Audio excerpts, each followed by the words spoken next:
Good evening, everybody, and welcome back to This Is Why I'm Not Invited. I'm Nova Nebula, and I just wanted to say Happy Halloween. It's October. Can you believe it? I feel like the entire year just disappeared. The other day it was just January, and now we're in October and I'm preparing for Halloween. Ugh, yes, I go trick or treating. I don't care what anybody says, it's absolutely one of the best holidays in the entire year. You mean that I get to get dressed up into whatever character I want to be. Then I get to go out, go house to house, like trick or treat, and then get free stuff. Oh my God. Inner child joy, adult joy, everything is joy. Actually, a couple of years ago, I was trick or treating in a city nearby that does it big on Halloween.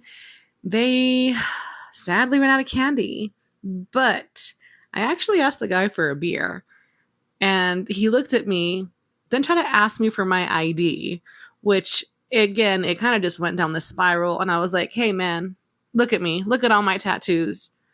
Do you really think I'm like under 18, under 21? Come on. And he's like, nah, you're fine. So not only did I get a beer, but I also got pizza. It was literally one of the best Halloweens I had ever had in a very long time. Now let's get on to it. So, again, welcome to October. I cannot wait. So, the other day, I decided to kind of just browse online for different types of toys because I like looking at what's out there. And I also like to see, different things from different people, different makers. The world is really big, and I love the craftsmanship that some of these toy makers have because they're absolutely phenomenal. The things that these people can create with their hands out of just like an image in their mind, ugh, I wish I was that skilled and had that kind of ability. But, anyways, as I was scrolling down Etsy and Google, you know how those side notes pop up or those little unread sections that kind of come towards the bottom of the page? Well, I like to keep scrolling. I want the whole thing. So, as I was scrolling down towards the bottom of the search bar and the search page, I noticed DIY kink. And I said, well, isn't all kink kind of like, a DIY? No, I was wrong. Apparently, there are a lot of different people out there that try to DIY kink toys. Totally fine. In this economy, I absolutely understand. We are going to DIY everything that we possibly can.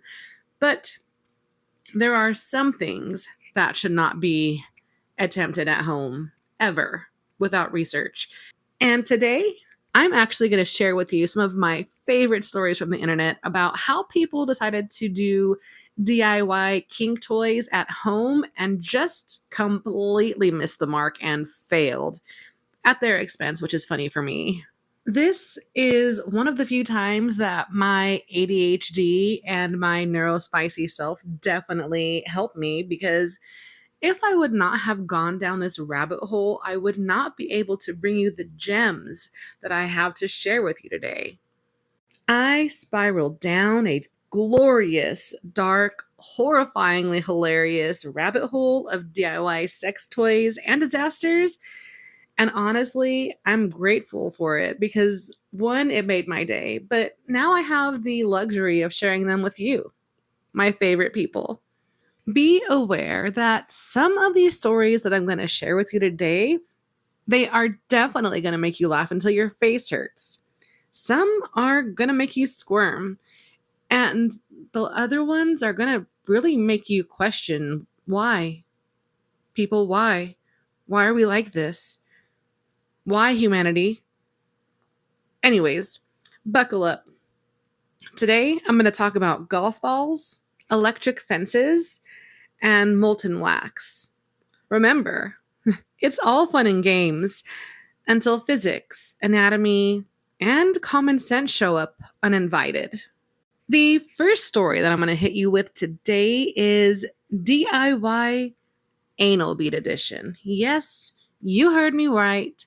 Anal beads. So, yes, literally one of the most accessible sex toys ever. They're everywhere. You can do tons of different things. You can go anywhere, online, in person. Yet, someone decided that they were going to make DIY anal beads. Okay, fine. I don't know what inspires people to make their choices, right? This this story here is hardcore. It's definitely budget friendly. However, golf balls and rubber bands? I mean, come on. Someone was just having a great day or a really big laugh. I actually am convinced that they were inebriated by something at some time and like looked at their garage and said, you know what? I'm going to make a sex toy today. The only thing they had available to them were golf balls and rubber bands. For this particular person, that was enough. That was exactly what they wanted. And their personal MacGyver kicked in and they decided to go for it 100% all in. I do have to admit, right? I would love to pick this person's brain because experimentation is cool. We figure out things that we like and we don't like by experimentation. But whatever inspired this person to just go straight for golf balls, what I would do to just see the inner working of their minds on a regular day. Not only did this person decide on using golf balls, they decided to go big or go home because why not? We're already in the garage. They've already committed. We are going to use the golf balls. They took five golf balls, right? Drilled holes through them and then basically strung them together with rubber bands. In their brain, when they thought sex toy and anal beads, they thought golf balls were a good idea and were safe. Well, it turns out that they're not. Uh, Golf balls are definitely not made for, you know, anal play, right? During this person's exploration with their new creation, it went wrong. It went horrifically wrong. And you know what? They kind of had it coming. So during this person's self play party, the rubber bands actually snapped mid play. Yeah, they broke mid session while the person was using them, right? I never did see how many golf balls fell on the floor after the snap. That was a detail that was left out, but I would really like to know, like, what do you do? Like, you're playing with, yourself, and then you just hear things start falling on the floor. How many were left in there? I still did not. I continued to do the research here and could not find the article that gave me the dying answers to my questions that I needed.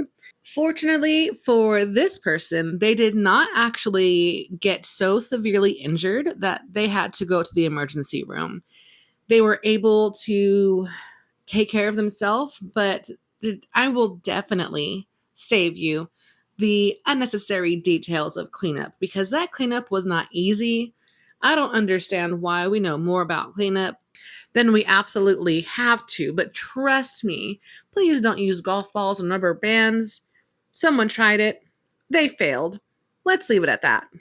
I never in my life ever thought that I would become somebody's voice of reason. That's crazy. That's crazy talk, right? I am chaos. With this being said, let me tell you right now that there are some things that are just not meant for human use. Your ass and golf balls is not one of them.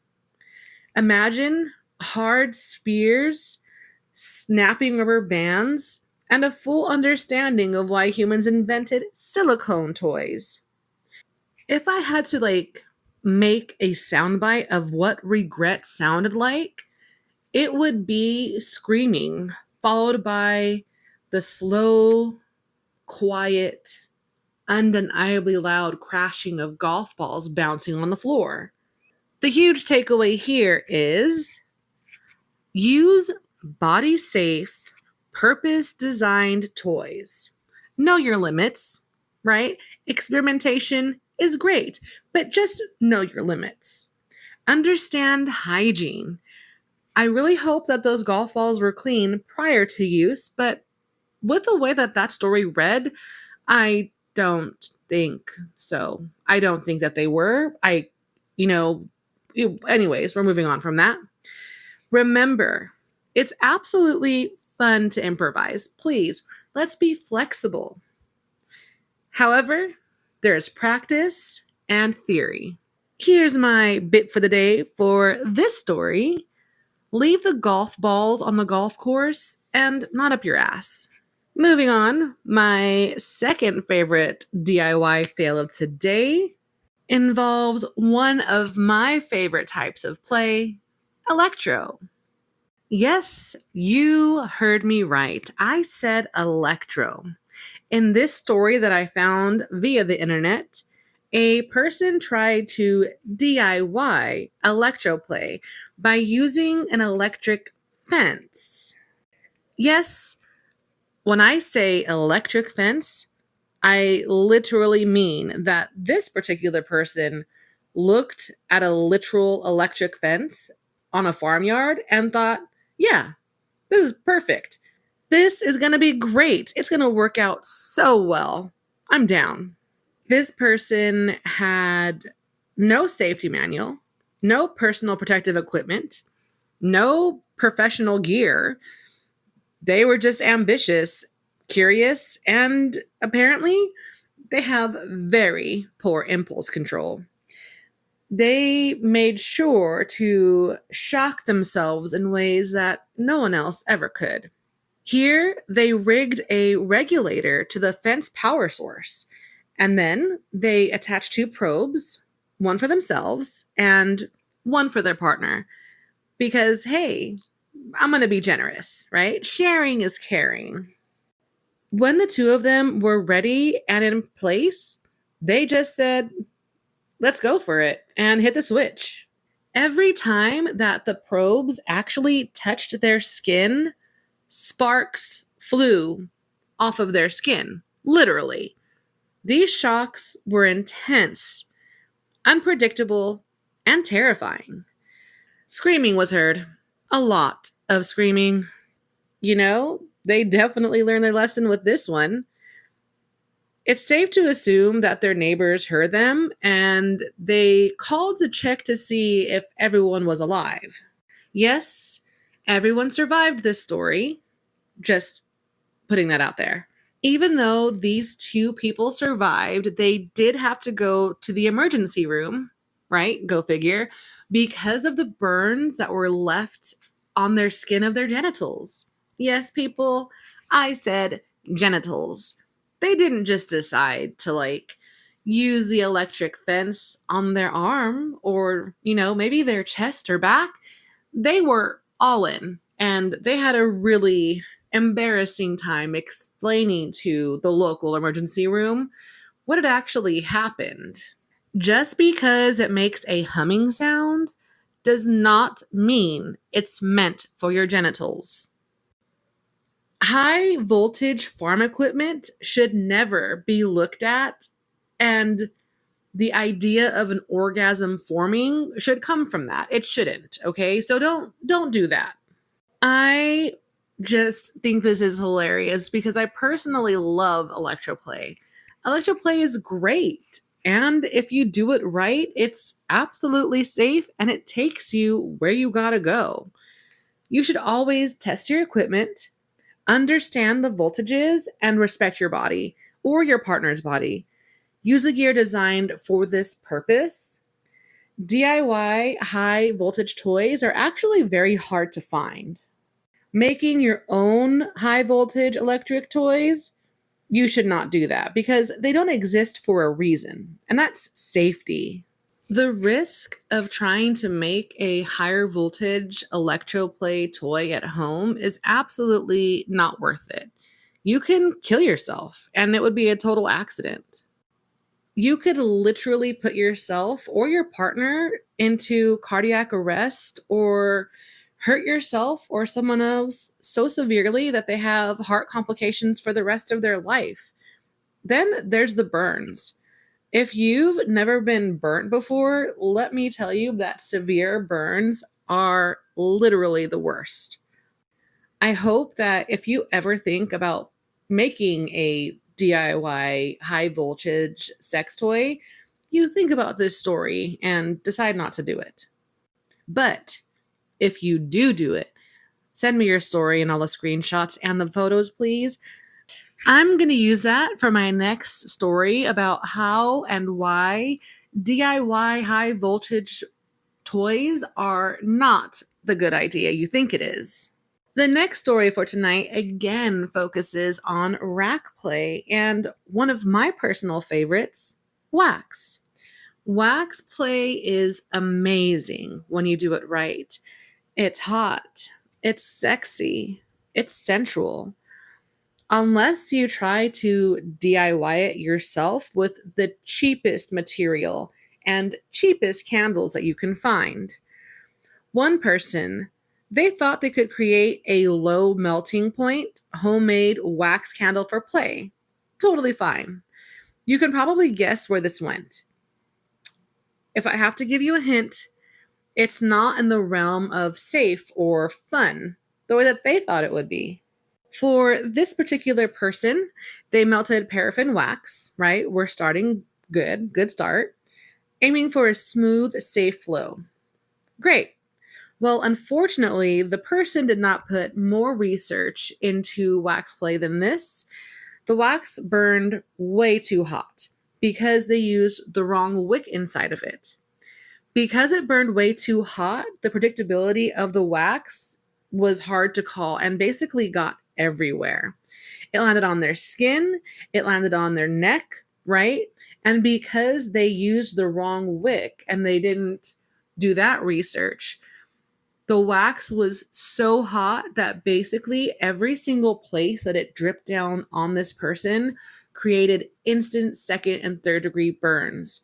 They had massive blisters all over their chest, their neck, their face. Again, this thing popped everywhere. The burns and the blisters were so severe that this is the story that also required an ER trip because, again, this is an example of how DIY goes wrong and they really got hurt. Hear me out. If your wax is hot enough to fry bacon, it's not going to give you that sensual experience that you're looking for. Imagine trying to be seductive while screaming and waving your hands flailing. It's not going to work the way you think it is. This is one of the few examples as to why DIY and ambition is just not the best combination. Lesson learned: molten wax is beautiful in theory, just terrifying in practice. I do want to throw it out there for everybody who is interested in doing wax play. There is tons of safe wax out there. There's body wax. I understand again that, the economy sucks right now, but there are lots of different types and styles and products of like low temperature candles. Okay. The options are out there. You just have to look. Don't try to do this and hurt yourself because I understand you're trying to save some money, but do you think that the emergency room is cheap? Because it isn't. Okay. Now we're also talking about the repeat visits, scarring. Just don't do it. Please, please, please. Some things are not meant for DIY.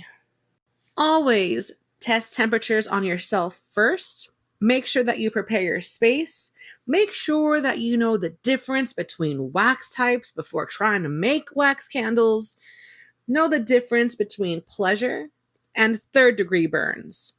Wax play is amazing when it's controlled. It's chaotic, all right? but just don't burn yourself. So, in today, we've talked about all of the DIY failures: golf balls, rubber bands, an electric farm animal fence, and molten wax. All of these things, they demonstrate one thing: human creativity, poor judgment, and poor self control equals a massive mistake involving everyone and a lot of ER trips. Let's review all of the wonderful things we've learned today by people who do dumb shit. People have the ability to be brilliant, right? Ingenuity. This is all fantastic. And in theory, everything works out great.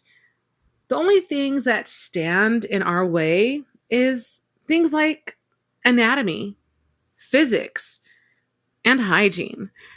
We improvise, experiment, and I know that we do ignore manuals, but there's some manuals that we should not ignore. And if we do choose to ignore the signs and safety and manuals, we pay the price. These stories, as hilarious as they are, they're also brilliant teaching tools, right? We learn not to do things because of the mistakes of others. They remind us why body safe materials exist, why consent is important, and why educating yourself about these risky rack types of play is really important and should not just be rushed into, improvised, or done on the fly. The absurdity about all of this is what keeps us laughing. Watching somebody test the limits of their rectum with golf balls, their nervous system with an electric farm animal fence, it's a circus. And I'm very grateful that we have the internet and that everyone likes to document their life stories and all of the crazy things you do. Because if that didn't exist, I could not bring you these gems of today. Safety, consent, and research. This is all you need to be successful. Also, that stuff's really sexy. Improvisation is fun until it's painful, until it's dangerous. These stories highlight the importance of preparation, knowledge, and definitely the need for common sense. Know your limits. Respect your toys. Always, always, always read the instruction manual if you have any questions. Yes, we should totally laugh at our mistakes and laugh at the humor of it, but all laughs aside, these things could have ended a lot worse than they did. And I'm grateful that no one in these stories was actually so injured that they didn't survive. So I'm very grateful that everyone survived these stories, but please use these as life lessons and things that we should not be doing. Or if you ever want to do something stupid, look back on these things and realize we should not be putting golf balls up our butt. These life lessons are examples of how humor can coexist with education. Well, that's it for me today. Thank you for joining me on my neurodivergent ADHD drive into why DIY sex toys and kink games should not always be done. We should not do things like that. So don't play with electric farm animal fences. Don't put golf balls up your bum, right? Make sure you check the temperature of the wax before you use it. And until next time, thank you for joining me. Happy Halloween. I'm super excited. Definitely let me know where you're going within reason and what you're going to be, right? Drink water, read the manual, stay safe. Thank you for joining me on the 10th episode of This Is Why I'm Not Invited. I'm Nova Nebula, and I hope you have a wonderful week.